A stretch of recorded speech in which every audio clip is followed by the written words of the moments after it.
Welcome to In the House. I'm Mark Shiver. So glad today to be joined by Representative Kenneth Fontenot. I'm sure I'm mispronouncing that, but from Wilson and Nash, District 24. Representative Fontenot, welcome. Hey, how you doing, Mark? I'm glad to be here. Thank you so much for having me on. Am I just butchering your last name? You were close. It's Fontenot. The T is silent. Okay. Well, I'm sorry. My last name is Shiver, so I get Shiver and Sliver, everything else. But anyway, I apologize. So glad to have you on. Been looking forward to getting you on because you're kind of flying under the radar here, but on some pretty significant stuff. And I think it's pretty exciting that you're in your first session, first term, and yet you're getting stuff done. And that's cool. That's good. If I had a hat, I'd give you a tip of the hat. Thank you. But what I wanted to talk about first was here you are. Why? What motivated you to want to get down here and all this this craziness of making laws and having people yell at you? Well, I always say, people ask me if it's stressful, and compared to getting shot at in Afghanistan, no, it's not. So let me be clear about that. If I had to say what were the seminal events that brought me into politics, the first would be going to Afghanistan. I saw firsthand how bad policy can affect American lives. And that is when I actually began to be very thoughtful and really interested in politics. And then in 2018, I whispered a prayer to God that only He heard. And through a lot of miraculous means, the doors opened up and here I am. How about that? So you served in the what branch? Marine Corps. Marine Corps. Thank you for your service. My pleasure. And boy, I could get off on a big tangent, but I better not. I'd love to talk to you about that sometime. So here you are, and hopefully you're not experiencing bad policy here in the North Carolina General Assembly since you're helping to make it. But one of the things that I wanted to talk to you about is that you had a piece in the Wilson Times recently that I thought was very thoughtful. It grabbed my attention, and I have to put on my glasses. When you get old like me, you have to do that. Reversing brain drain for Wilson's future. Reversing brain drain for Wilson's future. And I found that very interesting, but I'm going to let you explain. What do you mean by that? Well, what's the exciting thing about what I do at the state level is I think numbers tell a story. And when you look at Wilson's demographics, what I found fascinating was that our smallest demographics was age 18 to 44. And if you're looking at the demographic of 1 to 18, the drop between 17 and 18 just doesn't follow. So then obviously the only thing that's taking place is that 18 through 44 is not staying in Wilson. And the question is why? When you study it, several things come out, but one of the most prominent thing was college and opportunities for career level jobs. And we found that people typically depart this area for those two opportunities. And as a result of what those are, they're going to be the top earners, ideally, in some fields, as well as the academically achieved. And so what we want to do in Wilson, and I hope we are able to do this across the state, is keep our intellectual, capital, so to speak, our social capital by incentivizing local programs that allow our graduates to stay and prosper. And so it was a fascinating study. And I think we got some good things coming down the pipeline for it. That is fascinating. And one would think that you're looking at a pretty difficult task. I mean, I'll just be honest with you. Folks are going to leave and go to college somewhere else. And so it's more of getting them to come back, do you think? Or is it strengthening the community college system that's in that area to offer programs that'll, be enticing, that they know I can stay here and make good money, or kind of all of the above? Yeah, it's definitely multifaceted. First, I am a big fan of community colleges. Yeah, I appreciate the affordability and the effectiveness. When you look down to what community colleges offers in certain areas, it almost has no difference than what you would pay for at a large university where you're going to be going into debt. So I'm a super huge fan of community colleges. But I'm also a fan of some of the trends that are taking place economically. For instance, it used to be the accepted maxim that if you wanted a job, a good one, you needed a 4-year degree. Well, it's interesting within the economic market, we are now trending away from that. Some huh, of the trendings are now leading towards certificates or even programs where employees are attracted and trained into a position without the degree expertise because they can give the expertise better than the colleges. And I think this is a new trend in response to one, in some cases, the inadequacy of our graduates towards some jobs, and in other cases, the inadequacy of what universities are doing, not universally, but in some areas. And so I think one area that I really want to tap into is that what I call education to employment pipeline, where before the graduate leaves high school, he is already trained or on the path to being trained for a career level position. We're not the first people to come up with this idea. Japan has a lowest unemployment rate among 18-year-olds. It's like 99% are employed. But that's really? because as early as 8th grade, they identify the occupational field they like to work in and they train them toward that. And Wow. I think America is beginning to head that way as well. You're a really smart guy. I'm beginning to discover that. Thank you. um, so I'm gonna jump off the track here, and I hope I don't hit you with a question that I shouldn't be asking. But You're fine. we're hearing a lot about artificial intelligence. Does that worry you as a legislator, as a somebody looking down the line at these sort of trends? I would say yes and no.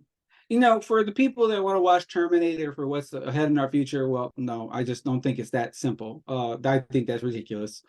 Um, and then also for those that think machines can do everything better than people, that's also ridiculous. There will always be a level of human connection needed for excellence in certain areas that machines will never be able to provide. And therefore, I don't really fear the change because there's just some things that a person is always going to do better. What those things are, I think, are yet to be determined, but I think we have them in some field, like leadership, the human aspect of leadership. Then there's also the aspect of teaching, instructing, and mentoring. And then there are fields where touch matters, like surgery, massage, physical therapy. And so I think we have to figure out where artificial intelligence is going to play its role in our society, but at the same time, not just fall into fanaticism when it comes to dystopian futures. I don't fear artificial intelligence. I don't think anybody should.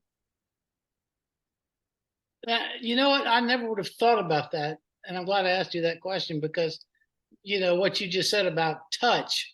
That's real. I mean, you can't get a machine to give you a massage, for example. Exactly.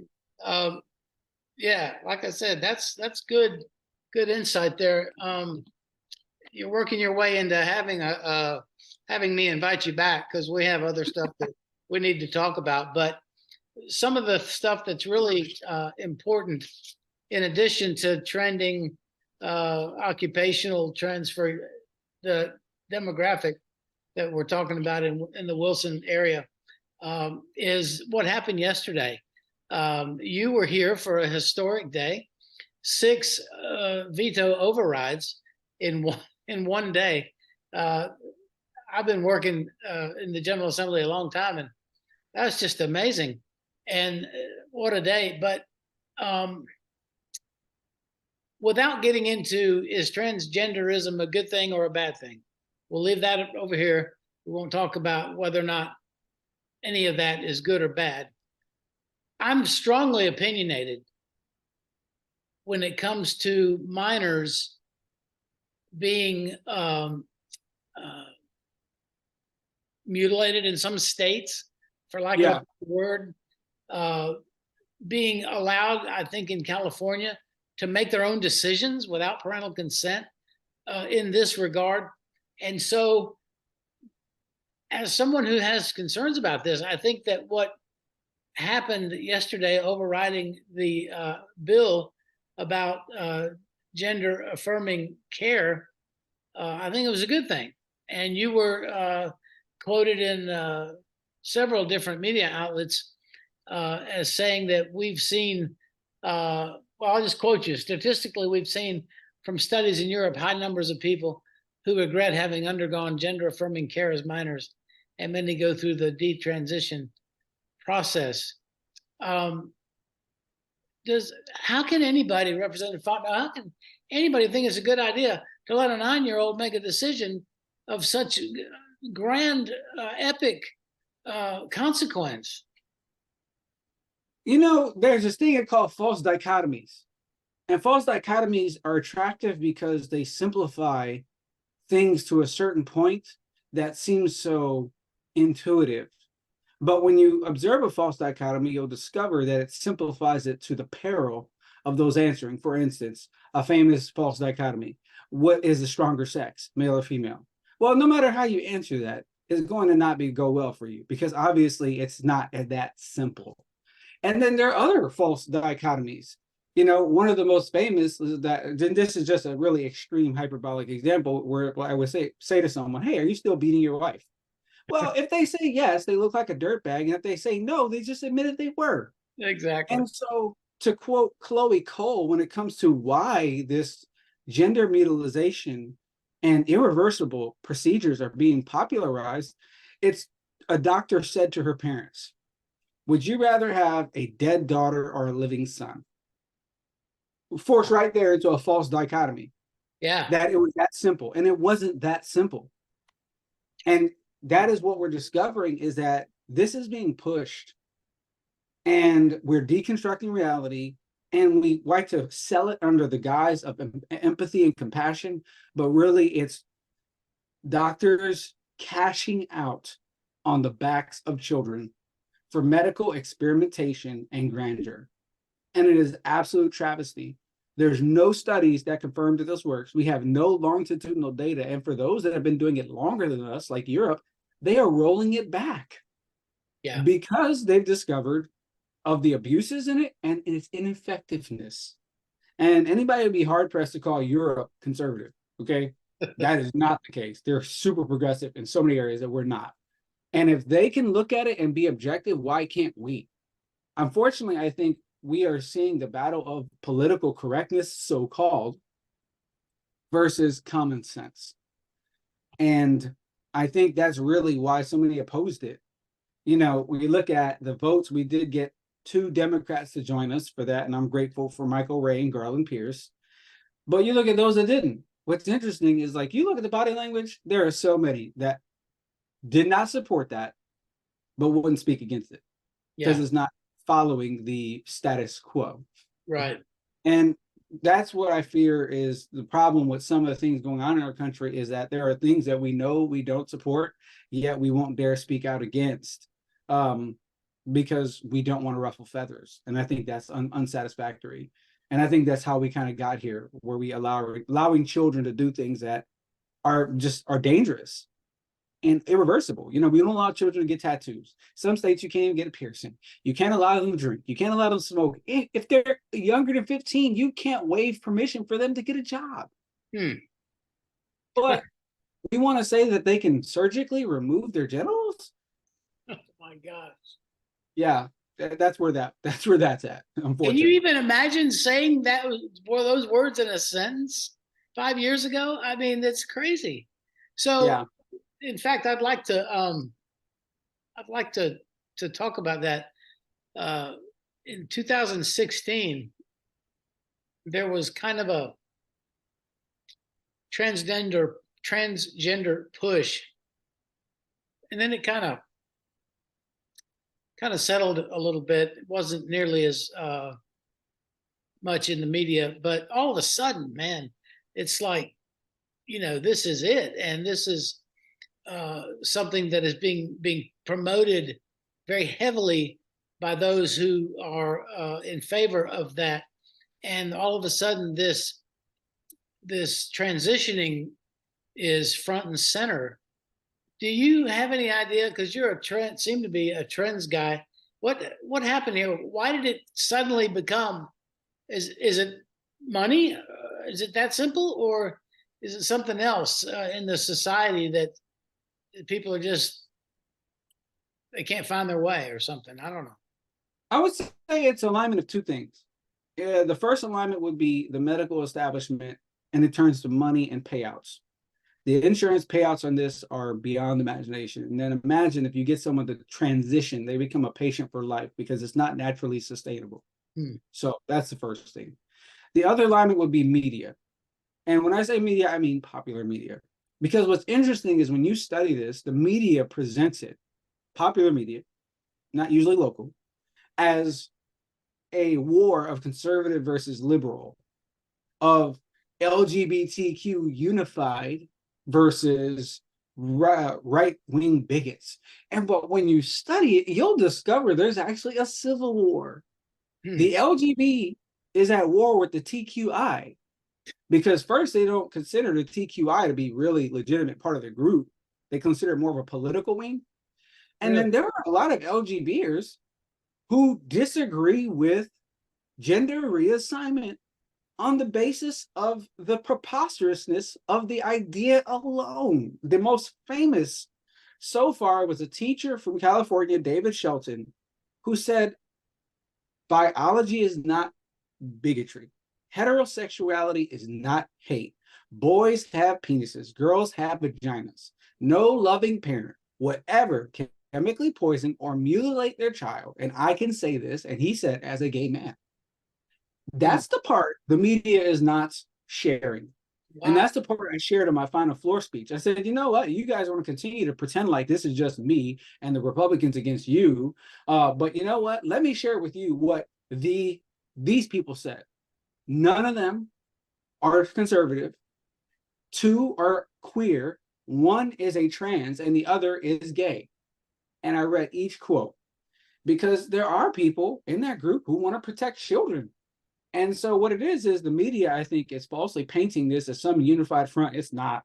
It's a mess.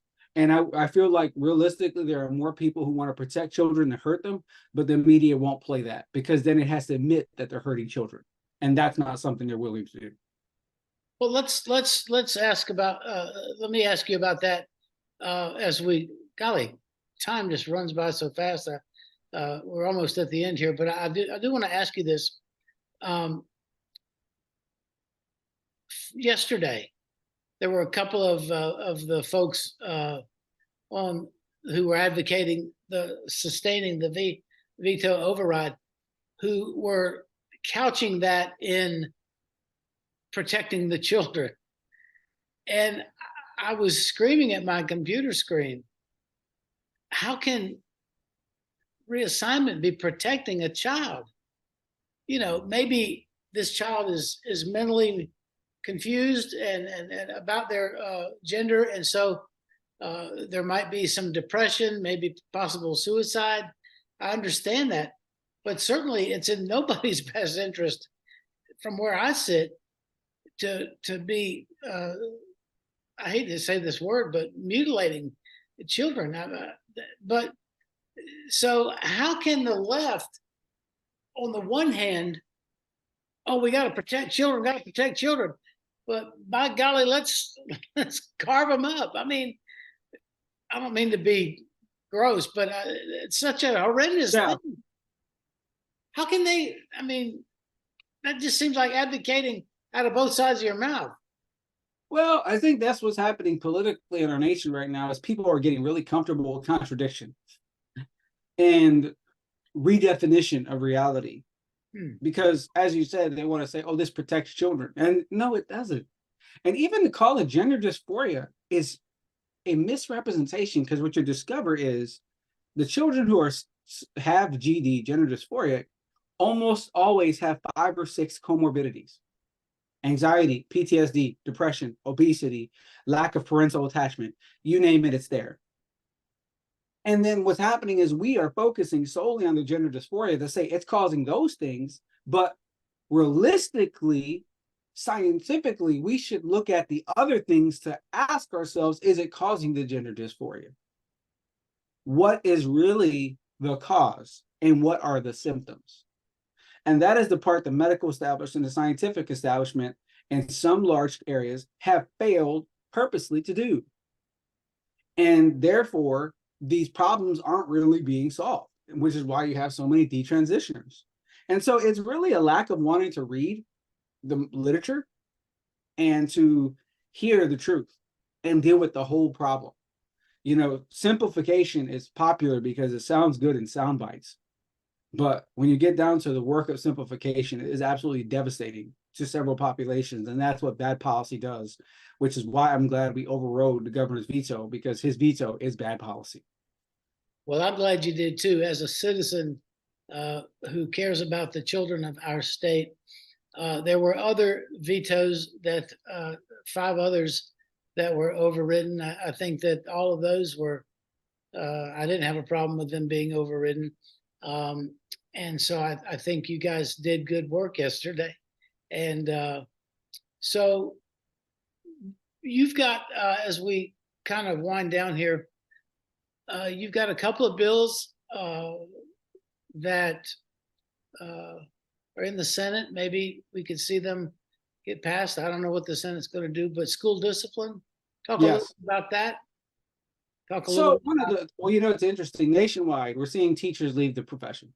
Mhm. The number one and number two reasons are, number one, universally, discipline, Hmm. lack of protection from troubled students, lack of pathways to deal with these students, lack of support. So discipline's an issue. How we classify it and what tools we give teachers to deal with it. And with that, what role does suspension play? The bill we have gives more power to administrators and teachers to have stricter discipline to govern their classrooms and schools. That's a number one priority. Number two is pay, which that is being acknowledged in our budget. And so I think that bill alone will help North Carolina's public school system dramatically. Now this is your fault for mentioning this because it triggered another question. You're fine. But what do you think sociologically about the notion that suspending kids doesn't help them? It just exacerbates bad behavior. I think that's baloney. First, it doesn't teach children. If you don't suspend them, it doesn't teach them their behavior as a consequence, right? Believe it or not, bad kids don't want to be at home. There's nothing to do during the day, right? So you'd be amazed how many kids actually want to be at school. Second, parents that may not actually be helping the discipline when they are giving their child for 10 days, I bet you they won't have that happen again. Mhm. So that puts the onus back on the home because this is the home's problem first. Yeah, that's And good. then also, there is the alternative of in-school suspension where you are allowed to return, but you're in by yourself in a classroom with other children who are suspended, and that's where you're going to work all day long. And I that's like that because, again, you're separated from general pop and you realize very quickly you want to be part of society. yeah, that doesn't sound like fun at all. Exactly. So I think I have discovered the most interesting member of the North Carolina legislature. And I'm so glad because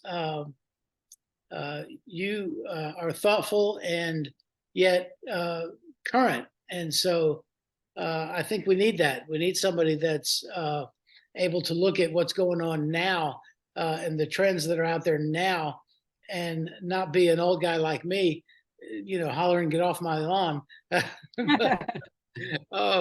Representative Fontenot, thank you so much. This has been a delight for me.